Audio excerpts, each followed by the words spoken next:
Algo ha estado moviéndose bajo la superficie de Estados Unidos, algo profundo, silencioso que no aparece en los titulares ni en los discursos de campaña.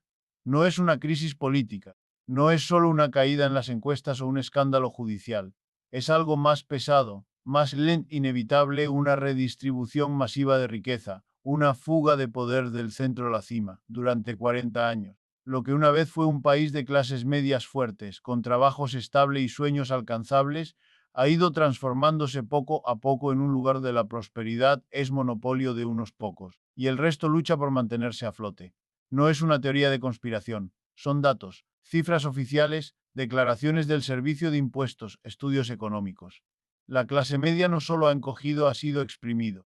Quienes alguna vez creyeron que trabajando duro todo saldría bien hoy despiertan con salarios que no alcanzan, con deudas que crecen y con una sensación de que el suelo se hunde bajo sus pies. Primero llegó la desintegración del modelo económico, con empresas que se fueron, fábricas que cerraron y empleos que nunca regresaron. Luego vino la pandemia, no solo un ataque al cuerpo, sino a la seguridad rutina, a la esperanza, y tras ella, una inflación que no perdona, que se come el salario mes a mes, que convierte cada decisión, desde qué comprar hasta si ir al médico, en un cálculo de supervivencia. Mientras tanto, Estados Unidos ha perdido batallas en el extranjero: Vietnam, Irak, Afganistán, y ahora un conflicto en Ucrania parece tener fin claro. Cada retirada, cada fracaso erosiona una historia que se contó por generaciones. Que este país es invencible, que siempre gana, que es la nación del destino manifiesto. Pero cuando los hombres y mujeres que luchan aquí dentro ven que los líderes no pueden el campo de batalla, empiezan a preguntarse: ¿y si tampoco pueden ganar en casa? ¿Y si todo lo que nos enseñaron era solo una ilusión? Esa pregunta, ese desgarrón en la fe, es peligroso. Porque la historia enseña que cuando una clase trabajadora se siente humillada, traicionada y sin salida, puede convertirse en tierra fértil para el extremismo. Alemania en los años 30 no cayó en el fascismo de la noche a la mañana. Fue lentamente, con promesas vacías, con enemigos inventados, con gente cansada de sufrir y dispuesta a entregar su libertad a cambio de orden. No todos lo apoyaron, pero bastaron unos cuantos para enterrar una democracia. Esa comparación debería sonar como una alarma en los oídos de cualquier estadounidense hoy. Porque el cóctel está otra vez sobre la mesa: frustración, pérdida de identidad, economía rota.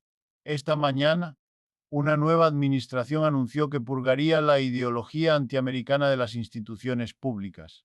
Suena fuerte, suena necesario para algunos, pero ese lenguaje, ese miedo al pensamiento disidente, recuerda demasiado a la caza de brujas de los años 50. Entonces, escritores, maestros, artistas fueron expulsados diferente. Entonces, figuras como Chaplin o Brecht tuvieron que huir. Nos juramos que nunca volvería a pasar, y sin embargo, repitiendo los mismos errores con una máscara nueva. Lo que está pasando no es nostalgia, es decadencia. Cuando una sociedad ya no cree en sus propios principios, deja de buscar soluciones y comienza a buscar culpables. Y el estadounidense promedio, criado bajo la idea de que este sistema es el pináculo de la libertad, no puede aceptar que se esté viniendo abajo. Durante todo el siglo XX, Estados Unidos estuvo solo en la cima. Después de la Segunda Guerra Mundial, tenía la mitad de la riqueza de Rusia. Por más que intentó competir, nunca tuvo una economía que se acercara. Pero China sí, con una economía casi del mismo tamaño que la de Estados Unidos. Por primera vez en 100 años hay un rival real. Juntos, China y Rusia están cambiando las reglas, y Estados Unidos sigue mirando hacia otro lado. La ironía es que el capitalismo siempre ha sobrevivido gracias a la intervención del Estado. En 1929, el gobierno tuvo que salvar al sector privado. Después de la guerra, el Estado financió la expansión del mercado. Pero en los últimos 40 años, todo cambió: menos regulación, más responsabilidad social. Ahora, con el auge del populismo, el Estado vuelve a intervenir, pero no para proteger a la gente, sino para rescatar al sistema.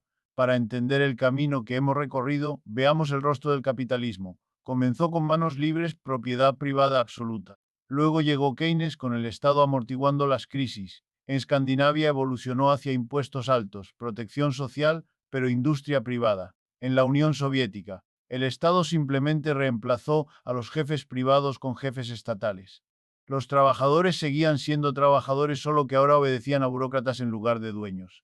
Esa jerarquía, Ese pequeño grupo en la cima que controla a muchos es la columna vertebral del capitalismo. Y por eso el modelo chino es tan revelador, no es capitalsocialismo clásico, es una mezcla. Mercado impulsado con mano firme de Estado, dirigido por un partido fuerte. En pocas décadas, sacó de la pobreza a cientos de millones como ningún otro sistema en la historia. Así como las monarquías perfeccionaron el feudalismo antes de colapsar, China podría estar perfeccionando el capitalismo antes de enterrarlo.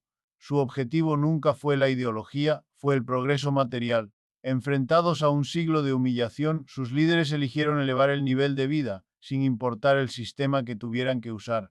Estado más mercado, inicia privada bajo dirección estratégica. Y funcionó. En 2025 los resultados son evidentes. Europa, que un día lideró la tecnología, ahora es un espectador. Los avances que definen esta era, desde teléfonos inteligentes hasta autos eléctricos, vienen de Estados Unidos o de China. Europa no tiene gigantes de esta nueva era. Tomemos el caso de BYD, el fabricante chino de autos eléctricos. Sus vehículos son mejores que muchos occidentales y cuestan la mitad. Pero los estadounidenses no los pueden comprar. ¿Por qué? Porque aranceles impuestos primero por Trump y luego expandidos por Biden los hacen costar el doble. Se justifica como protección nacional, pero en realidad es miedo, miedo a la competencia, miedo a reconocer que otros hacen las cosas mejor. Y aquí hay una paradoja: Warren Buffett, el ícono de la inversión estadounidense, tiene una gran participación en BID. Hace años que vio lo evidente: el dinero irá donde haya innovación, no donde haya dogma. Pero Washington insiste en revivir los fantasmas de la Guerra Fría, creyendo que los aranceles pueden detener la historia. Mientras tanto, Estados Unidos y China están llegando a un punto de inflexión. No es solo una batalla económica, es el encuentro entre un sistema que sube y o que empieza a tambalearse. El peligro para Estados Unidos no es perder terreno, enfrentarse a una verdad que la Europa feudal ya conoció: todo sistema llega a su cima, y luego sus propias contradicciones lo destruyen. Los reyes franceses construyeron Versalles con esplendor, pero terminaron con la cabeza en el cadalso. No por una invasión, sino porque su sistema ya no podía sostenerse. El capitalismo podría estar caminando hacia su propio Versalles. ¿Y qué sigue? Incluso China lo sabe. Su modelo tiene grietas, desigualdad, crisis ambiental. Pero la pregunta más grande sigue en el aire: ¿aprenderá la humanidad lo que Karl Marx trató de enseñar hace más de 150 años? Que no es el abuso el problema fundamental, sino el sistema mismo. Mientras unos pocos controlen el trabajo de muchos, la desigualdad se reproducirá. Puedes dar mejores condiciones, más beneficios, salarios más altos, pero será como alimentar mejor a un esclavo sin terminar con la esclavitud. El capitalismo mantiene esta lógica a través del jefe y el empleado. Unos deciden, los demás obedecen. Y eso garantiza que siempre habrá ricos en la cima y trabajadores en la base. Una vez cada cierto tiempo, las sociedades intentan suavizar el sistema: nuevas leyes, programas sociales, estímulos. Pero la desigualdad siempre regresa porque no se toca la raíz. Criticar la educación está permitido. Criticar el transporte está permitido. Pero tocar el capitalismo, cuestionar que el lugar de trabajo no sea democrático, eso sigue siendo tabú. Aunque en la vida pública defendamos la democracia con pasión, en el trabajo la palabra democracia no existe. Sin embargo, lo impensable siempre termina siendo inevitable. Hace apenas 2 generaciones, hablar de racismo sistémico del patriarcado era marginal.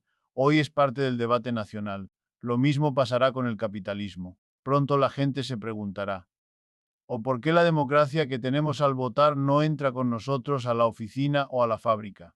¿Por qué quienes crean la riqueza no qué se hace con ella? Cuando esa pregunta llegue, no importará si nace en el oeste en decadencia o en el este en ascenso. Se propagará. Porque los grandes problemas del mundo, la desigualdad, la explotación, la crisis climática, tienen una sola raíz: el poder concentrado en muy pocas manos. La alternativa no es un sueño, es el siguiente paso lógico: un lugar de trabajo democrático. Imagina una empresa donde cada persona, desde el ingeniero hasta el encargado de limpieza, tenga un voto en las decisiones grandes, sobre qué se produce, cómo se reparte la ganancia. Los expertos seguirán asesorando como en las juntas direct, pero la decisión final será colectiva. El argumento de que los trabajadores no pueden tomar decisiones complejas fue el mismo que usaron los reyes para mantener el poder. El pueblo no está listo para gobernar. Ya lo escuchamos, ya lo superamos. La democracia en el trabajo sería la verdadera extensión de la democracia. Sin ella, la libertad política es solo una fachada. Esta transformación del mando al consenso es la revolución que el capitalismo ha evitado por siglos. Y no es teoría. Están haciendo de las crisis. El hecho de que millones vivan en la pobreza en medio de una abundancia nunca vista demuestra que reformas no bastan. Desde el New Deal, todo intento de justicia social ha sido revertido. Los mismos que financiaron el seguro de desempleo o la seguridad social nunca lo aceptaron como justo. Solo esperaron el momento para desmantelarlo y lo hicieron, poco a poco. La seguridad social hoy no alcanza para vivir, el salario mínimo no sube desde 2009. Los beneficios se recortaron. Cada guerra contra la pobreza termina en abandono. Los ricos, al recuperar el control, bajan sus impuestos y levantan barreras, mientras dicen que la pobreza es culpa de los pobres. El sistema político habla de cambios, pero nunca toca la estructura. Por eso los partidos giran en el mismo círculo. Los republicanos defienden sin tapujos el capitalismo corporativo. Los demócratas lo aceptan con trajes más elegantes. Ninguno cuestiona la jerarquía patrón y el empleado. Durante las campañas, todos hablan de fortalecer la clase media. Pero nadie dice quién decide en las fábricas, quién controla las ganancias. Ese silencio es el tabú. Las reformas ayudan, claro. Algunos estados suben el salario mínimo a $15, el doble del federal. Mejor que 7,25, pero sigue siendo maquillaje, como mejorar la comida del esclavo sin acabar con la esclavitud. Quienes promueven reformas tienen buenas intenciones o atamas, no causas. Por eso las mismas luchas se repiten, porque la reforma sin transformación no dura. Roosevelt salvó al capitalismo con el New Deal, pero las élites pasaron décadas deshaciéndolo, y una vez que volvieron al poder, la desigualdad disparó otra vez. La historia es clara bioestructural, solo la democracia económica real puede hacer que la justicia perdure. Aquí se cierra el círculo, un sistema que prometió prosperidad ahora genera inestabilidad. Cada crisis, pandemia, automatización, revela su fragilidad. Y cuando el gobierno responde con aranceles, despidos y nacionalismo, no resuelve, solo enmascara. El teatro político oculta una verdad simple: el motor económico ya no sirve al pueblo. La fachada de fortaleza sigue ahí, pero los engranajes chirrían más cada año. Corporaciones anuncian ganancias récord. Trabajadores luchan con deuda récord. Llaman a eso crecimiento. Pero la gente no lo siente. Lo que sienten es agotamiento. El que viene de trabajar más por menos. El sistema insiste: si no te va bien es tu culpa. Pero cuando millones comparten el mismo destino, no es un fracaso personal. Es un colapso colectivo vestido de patriotismo. La ilusión del progreso calma a la gente. Un nuevo teléfono, una promesa electoral, una celebridad viral.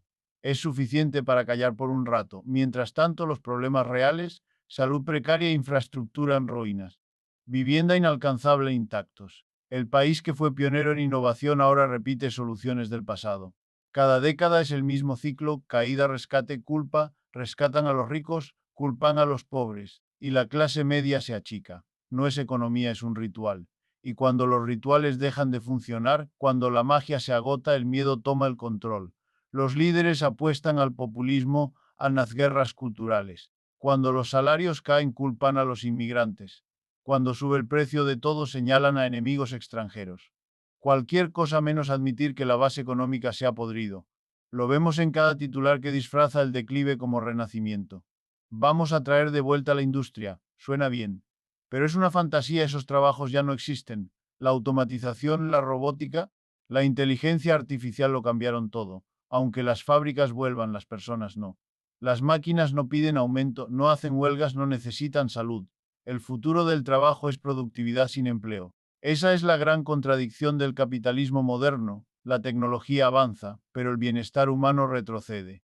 Las mismas herramientas que podrían liberarnos del trabajo nos atan a la precariedad. Un puñado de corporaciones tecnológicas ahora controla la economía digital, decidiendo cómo pensamos, trabajamos y nos comunicamos. Los nuevos monopolios no son falgoricas. No venden petróleo, venden datos. Pero su poder supera al de cualquier imperio del pasado. La diferencia es que este imperio no usa ejércitos, sino adicción y vigilancia. Para el ciudadano común, esto no se siente como progreso, se siente como asfixia. La estabilidad fue reemplazada por el esfuerzo constante. Trabajos múltiples, contratos temporales, plataformas digitales. Cada persona debe ser su propia marca, su propio producto. Pero autopromocionarse no paga la operación ni garantiza la jubilación. Es una nueva cara de la explotación, vende el mito de la libertad mientras te atrapa en la inestabilidad. Y mientras el mito del sueño americano se desvanece en las esquinas de apartamentos con facturas impagas, en los pasillos de hospitales donde la gente elige entre medicamentos y comida, en las aulas donde los maestros compran materiales de su propio bolsillo. El sistema responde con más ruido, más espectáculo, más enemigos imaginarios.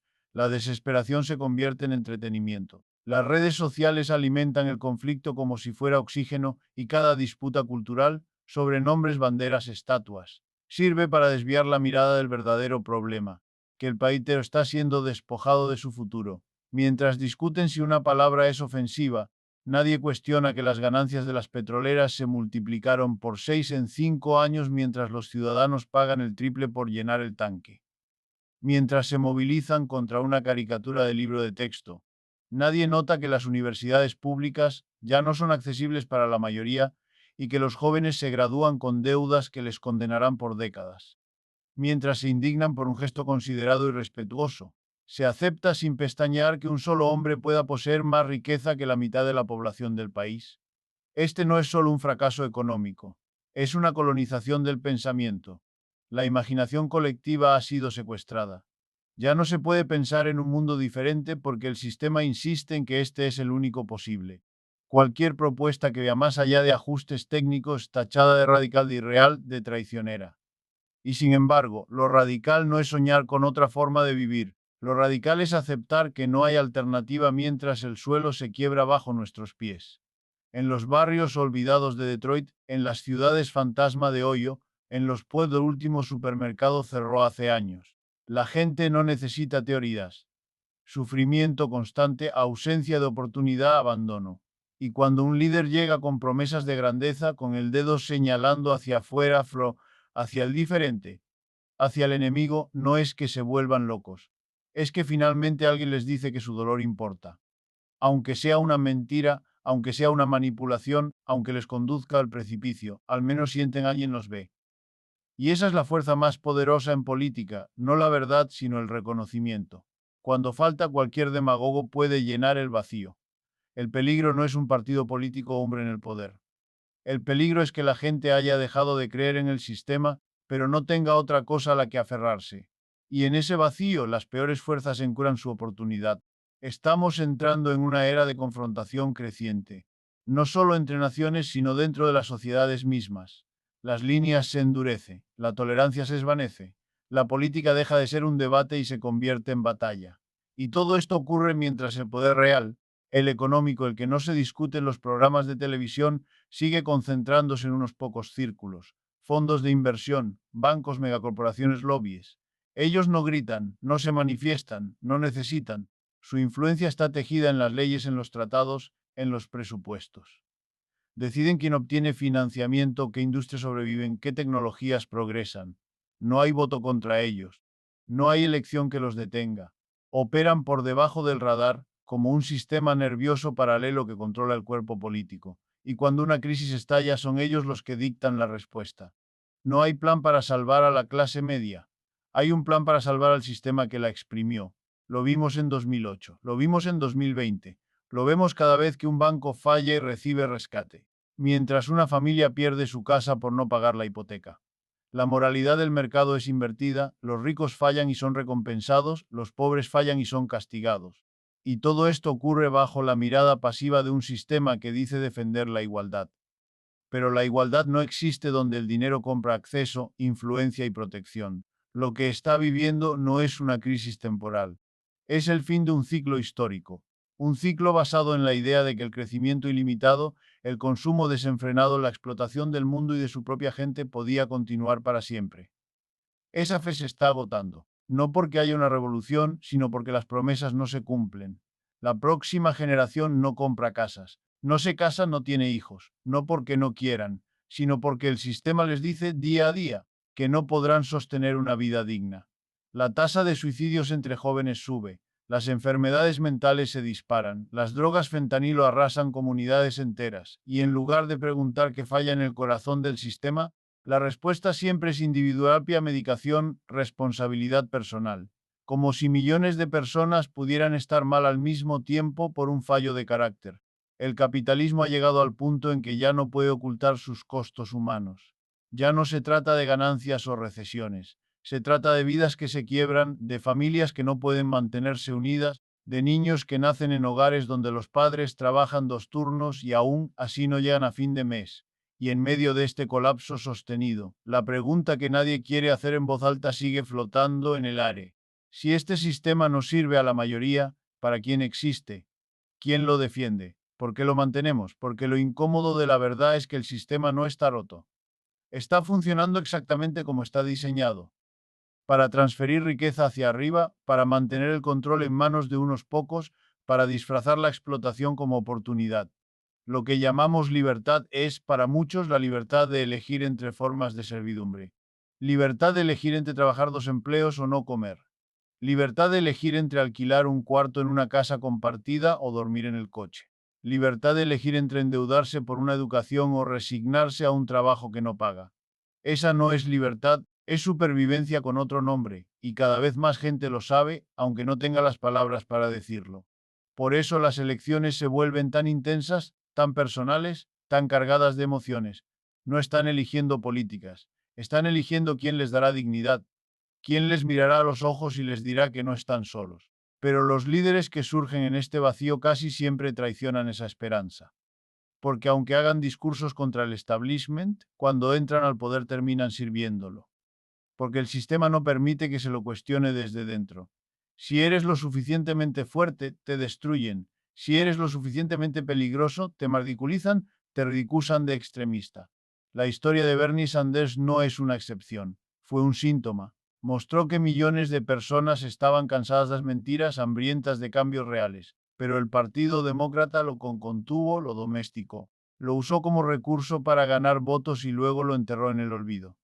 No se aprendió la lección, se temió la lección y ahora el ciclo rápido, cada vez con más caos. Porque no se puede mantener una sociedad a base de promesas falsas, no se puede frenar el tiempo. China no espera, la crisis climática no espera, la desigualdad no espera. Todo sigue avanzando mientras Estados Unidos se deba al pasado y una ilusión de futuro. Pero en medio de este desmoronamiento lento hay algo que crece. No es un partido, no es una ideología, es una conciencia, una especie de despertar colectivo. Jóvenes que rechazan el trabajo esclavo del gig economy, trabajadores que organizan cooperativas, comunidades que cultivan sus propios alimentos, que generan sus propias energías, que resisten con la economía local. Gente que aprende que si el sistema no sirve, hay que construir uno nuevo, desde abajo, no con violencia, no con odio, sino con creatividad, con red, porque la verdadera revolución no será anunciada con bombo y platillo. Vendrá en silencio en miles de decisiones pequeñas, una empresa autogestionada aquí, la escuela comunitaria allá, un banco emergiendo en una ciudad olvidada. No será roja ni azul, será humana. Y cuando esa red de alternativas se vuelva lo suficientemente fuerte, el viejo se quedará sin aire. Ya no necesitará ser destruido, simplemente dejará de ser relevante, porque la gente ya no creerá, ya no participará en él, ya no le dará legitimidad y allí en ese momento nacerá algo nuevo, no por decreto, no por conquista, sino por agotamiento del antiguo modelo. Porque al final ningún sistema sobrevive cuando deja de servir a su pueblo. Y Estados con su dormancia y su promesa incumplida está tocando ese límite. Ya no es una superpotencia que impone el orden. Es un país que lucha contra sí mismo, contra su propia sombra. Pero en esa lucha, por primera vez en décadas, hay una posibilidad real.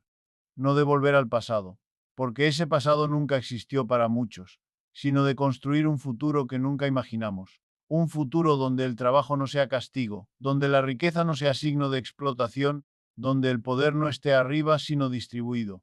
Un futuro donde la democracia no termine en la urna, sino que comience en la fábrica, en la oficina, en el barrio. Ese futuro no está garantizado, pero está siendo forjado ahora. En los márgenes, en las resistencias, en los ojos de quienes ya no creen en las mentiras. Y cuando llegue no será con un grito, será con un suspiro de alivio. Porque al fin, después de tanto tiempo, algo que llamamos progreso habrá vuelto a tener sentido. Mientras el pueblo corre en círculos tratando de mantenerse a flote, las cúpulas se enriquecen más que nunca, acumulando riqueza con una velocidad que ya no tiene sentido humano, sino casi cósmica, como si la lógica del mercado se hubiera desprendido de la realidad y solo respondiera a una matemática de la avaricia sin freno. El sistema no se ha derrumbado porque no quiere, porque se autorrepara cada vez que está al borde, rescatando bancos, inyectando capital, salvando a los que ya están salvados. Las crisis no son fallos del sistema, son su mecanismo de supervivencia, permiten la consolidación del poder, el vaciamiento de las regulaciones, el empobrecimiento rápido de las masas para que los fuertes absorban lo que queda. Cada vez que ocurre un colapso, los ricos lo ven venir, se preparan, compran barato, inflan activos y luego venden caro, mientras la clase media paga el costo. Esto no es casualidad, es estructura. Y ahora, con la inteligencia artificial acelerando procesos, eliminando empleos en cascada, rediseñando industrias en meses, no años, el ritmo de esta acumulación se ha vuelto vertiginoso. Un solo algoritmo puede reemplazar miles de trabajadores. Puede optimizar cadenas de suministro, puede predecir mercados, puede manipular emociones para vender sueños vacíos. Y todo eso está en manos de unos pocos conglomerados, no responden a nadie, ni a estados ni a sociedades, solo a sus accionistas y a sus propias ambiciones desmedidas. La ironía más cruel es que el progreso tecnológico, que debería estar liberando a la humanidad del trabajo forzado, lo que está haciendo es intensificando la esclavitud moderna, el trabajador hic, el repartidor bajo algoritmo, el empleado monitorizado las 24 horas, el estudiante endeudado para acceder a una educación que ya no garantiza futuro, el jubilado que no puede retirarse porque los ahorros no alcanzan, el padre que trabaja 3 turnos y no ve a sus hijos. Todo esto en un país que gasta billones en guerra, que sigue enviando armas al otro lado del mundo, que mantiene bases militares en más de 70 países, que bombardea, interviene, destituye gobiernos. Mientras las escuelas se caen, los hospitales sobre capacidad, los trenes se descarrilan y los rascacielos de las ciudades se llenan de gente durmiendo en el suelo. El imperio sigue siendo imperio, pero ahora el enemigo no está en el extranjero, está dentro, camuflado en los discursos de unidad, en la retórica de la meritocracia, en la mentira y cualquiera puede ser rico si trabaja duro. Y mientras tanto, los ricos no pagan más impuestos, pagan menos, usan paraísos fiscales, estructuras legales incomprensibles, fondos oscuros, trusts, donaciones a cambio de exención y el sistema se los permite, incluso los premia. La justicia tributaria no existe. Existe la justicia para las corporaciones, existe el perdón para los evasores, existe el castigo para quien no puede pagar una multa de $200. La brecha no es solo económica, es de humanidad. Los que deciden el rumbo del país no viven en él. Viven en mansiones blindadas, con helicópteros privados, con escuelas exclusivas, con seguridad permanente.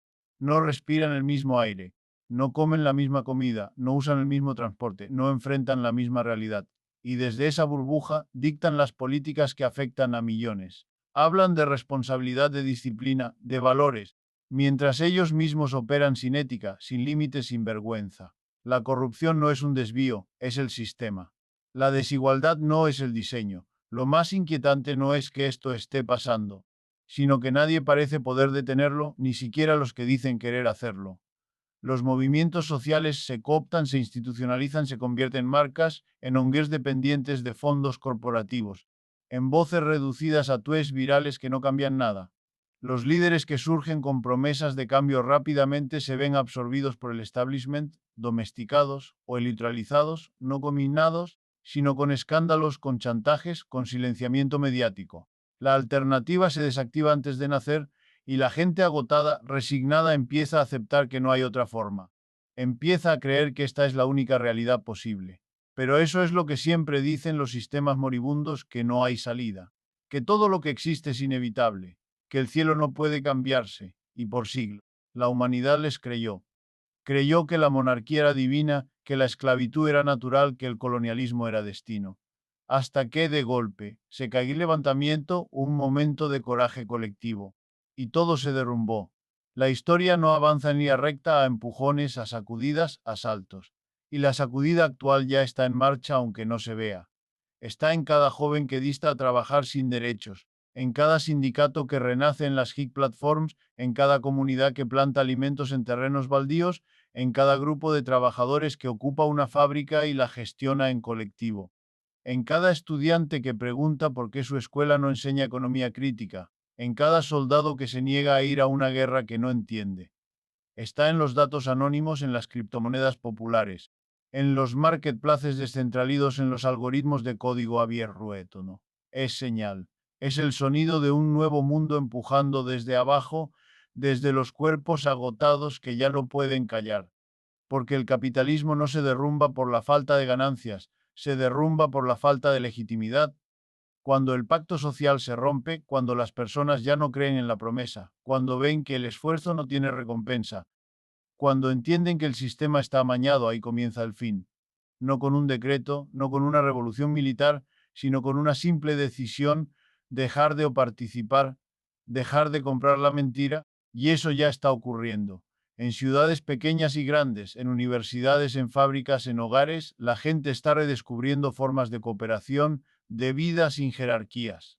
Cooperativas de energía, bancos del tiempo, redes de trueque, movimientos de renta básica, comunidades cerradas que se autogestionan, ciudades que experimentan con democracia participativa. No son soluciones totales, pero son señales de que la imaginación no ha muerto, que otra cosa es posible.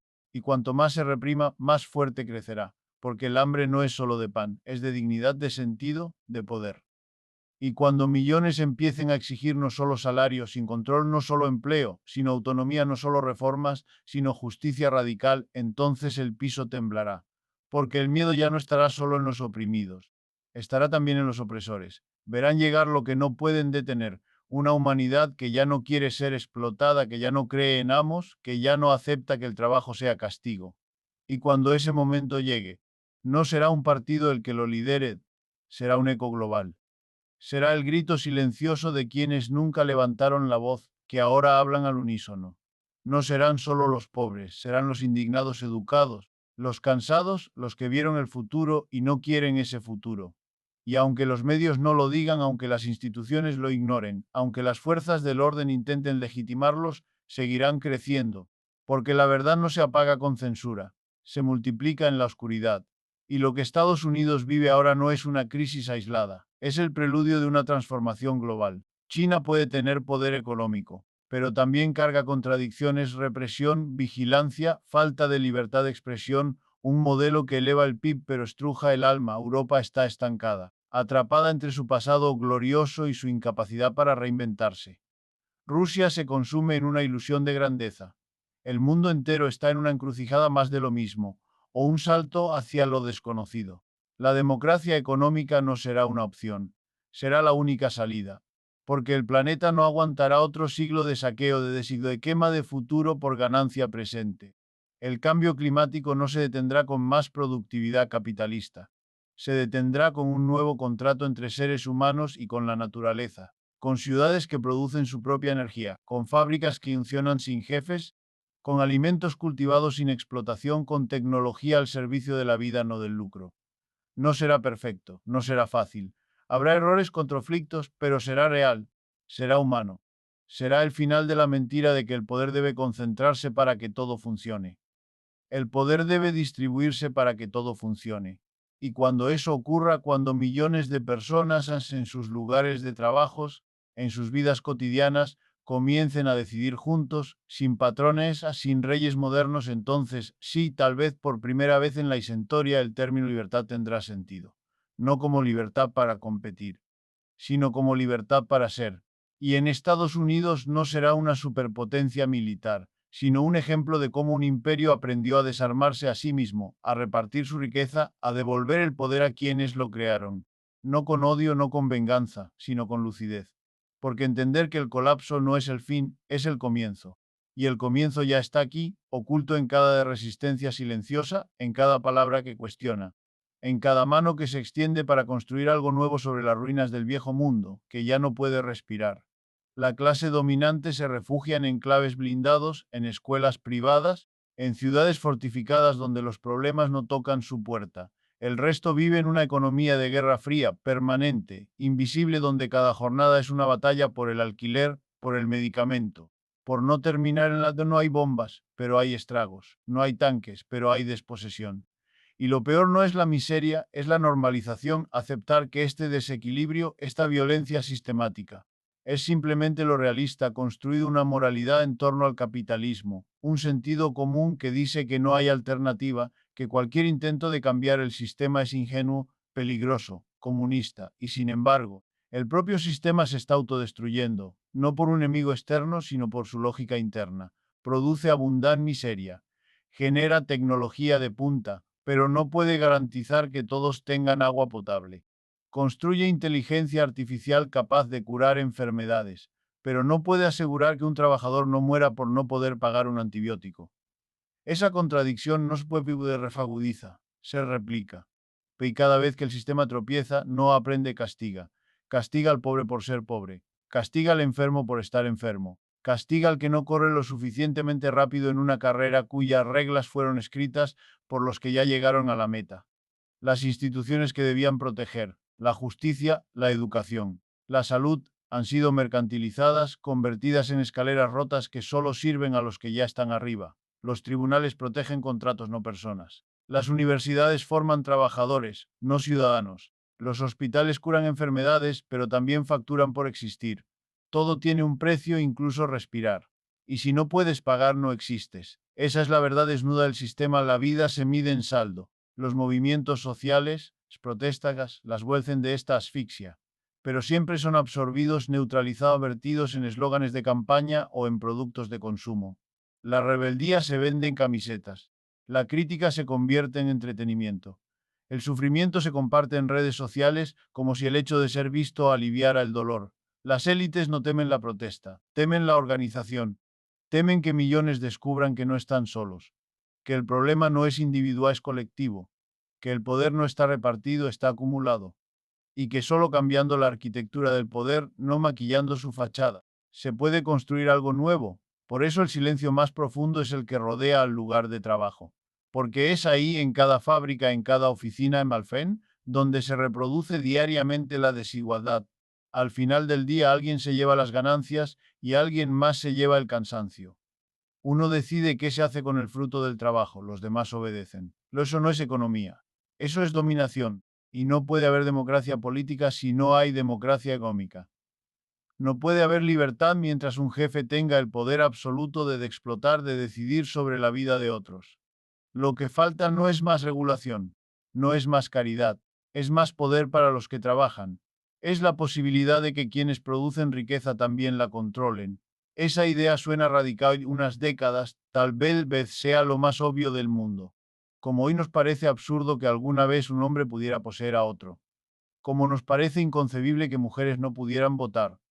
Pronto nos preguntaremos cómo pudimos aceptar que unos pocos, solo por tener capital, tuvieran poder de vida y muerte sobre millones que hacen funcionar el mundo. La transición será violenta, porque los que tienen no quieren soltar, resistirán, con leyes, con propaganda, con miedo.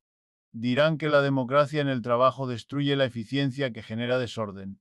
¿Pero la eficiencia de qué? De producir a bajo costo mientras los trabajadores mueren por jornadas de 100 horas. He de maximizar ganancias mientras el planeta arde. Esa eficiencia es barbarie disfrazada de racionalidad. La verdadera eficiencia es que todos vivamos bien, que el trabajo sirva a la vida, no a unos pocos. Y ese cambio no vendrá desde arriba, nunca ha venido. Vendrá desde abajo, como todos los grandes avances humanos. Desde las huelgas silenciosas de las asambleas en talleres clandestinos. Desde las cooperativas que nacen en barrios olvidados. Desde los técnicos que reparan máquinas y se preguntan, ¿por qué no podemos ser dueños de lo que construimos? Desde las enfermeras que salvan vidas y piensan, ¿por qué no decidimos cómo funciona el hospital? Vendrá cuando el miedo de perder se vuelva más pequeño que el miedo de seguir igual. Cuando entender que el sistema actual no solo es injusto, es insostenible, que colapsará por su propio peso si no se transforma. No habrá una revolución anunciada con tambores. Habrá 1000 pequeñas revoluciones invisibles dispersas que un día se conecten y revelen que ya no queda vuelta atrás. Estados Unidos, con su historia de movilización, con sus sindicatos rotos, con sus comunidades fracturadas, podría ser el escenario de ese estallido, o podría ser su víctima. Porque si la frustración no encuentra salida democrática, encontrará salida violenta. Si no se construye una alternativa real, el vacío será ocupado por fuerzas que no buscan justicia, sino dominio. Fascistas con trajes modernos, líderes que prometen soluciones simples a problemas complejos, que convierten a los más vulnerables en chivos expiatorios. Ese peligro no es presente, ya está aquí. en el discurso que criminaliza a los pobres, en la ley que reprime a los manifestantes, en el gobierno que habla de seguridad mientras recorta educación y salud, en la prensa que llama extremista a quien pide vivienda gratuita o salario digno, pero no a quien acumula 1.000 millones sin pagar impuestos. La batalla no es solo económica, es cultural, es filosófica. ¿Qué valor tiene un ser humano en este sistema? Su capacidad de producir, de consumir simple existencia. Mientras la respuesta siga siendo su productividad, seguiremos tratando a las personas como piezas desechables, como baterías que se cambian cuando se agotan, y cuando todo el mundo sienta eso, cuando el trabajador, el enfermo, el joven, la madre, entiendan que el sistema no los quiere, que solo los usa, entonces el cimiento se quebrará, no habrá fuerza policial, no habrá ejército, que pueda sostener una sociedad en la que la mayoría ha dejado de creer. El colapso no será una explosión, será un desmoronamiento lento, silencioso como un edificio cuyos cimientos se han podrido sin que nadie lo viera. Y sobre esas ruinas, como ha pasado tantas veces historia, algo nuevo surgirá, no necesariamente mejor, no necesariamente justo. Dependerá de quién esté organizado, quién tenga ideas, quién haya esperanza en tiempos de oscuridad. Y en ese momento, la pregunta no será si el capitalismo terminó, será que elegimos construir en su lugar. Porque los sistemas no mueren por decreto, mueren cuando la gente deja de obedecer. Y cuando millones dejan de obedecer, de repente, el poder que parecía eterno descubre que no tiene a quien dominar.